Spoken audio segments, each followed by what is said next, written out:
Hello ladies and gentlemen, and welcome back to Purgatory, brought to you by Force Strategy Gaming. Today we're going to be taking a look at Runestones in Diablo III, Blizzcon ticket sales, the removal of the Talisman, and the Diablo III lore series. So let's just go ahead and jump right into today's first topic, which is going to be Runestones in Diablo III.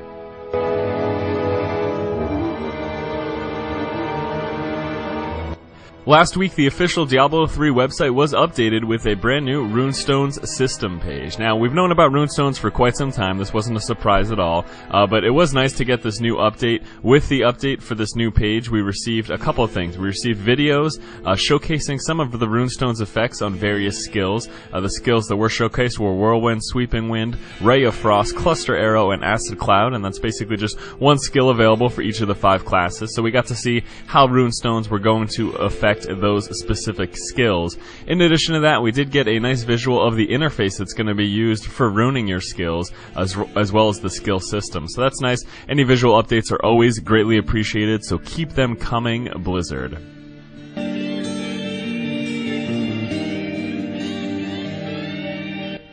Next, we move on to BlizzCon ticket sales. Now, the tickets for BlizzCon are completely sold out right now. They went on sale last week. There were 2 dates that the sales did take place. It was May 21st and May 25th, and obviously being May 30th, we are past both of those dates, so BlizzCon tickets are no longer available. Now, keep in mind, if you're considering doing something like going to eBay, be very, very wary of the fact that your likelihood to get scammed is incredibly high, and just be very, very wary about such said purchases. Now, although tickets to the actual event are completely sold out, do also realize that the BlizzCon virtual ticket will be coming soon. It's going to be $39.99 USD, and that will give you access to all the panels, all the discussions that will be taking place as BlizzCon right on your home computer. So it's a nice way to not have to pay for the airfare and the staying up in a hotel for a night, and it's still a nice way to actually be at the event and see the event without actually having to attend the event.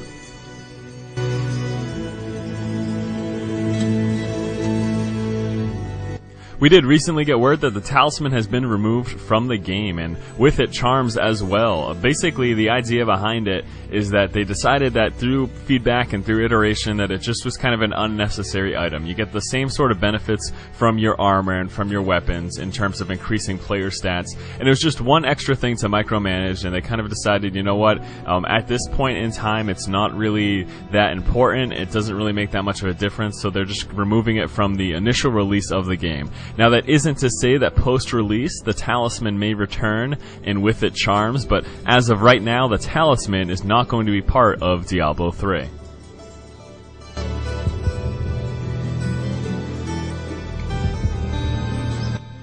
And lastly, in this week's news, we're going to be letting you know about the Diablo III lore series. If you haven't watched it already, this is a series that we just started. The first release of it came out last week. Now, there's going to be 2 additional parts to it. The first part of the lore series covered all lore prior to Diablo 1. Part 2 is going to be covering all of Diablo 1's lore, and Part 3 is going to be covering all of Diablo 2's lore. So it's going to be a 3-part series as of now. May very well be adding a 4th part once Diablo 3 comes out and we get some more information about the lore. But stay tuned for Part 2 of this lore series sometime in the next coming weeks. I have had a lot of questions, people asking when it's going to be coming.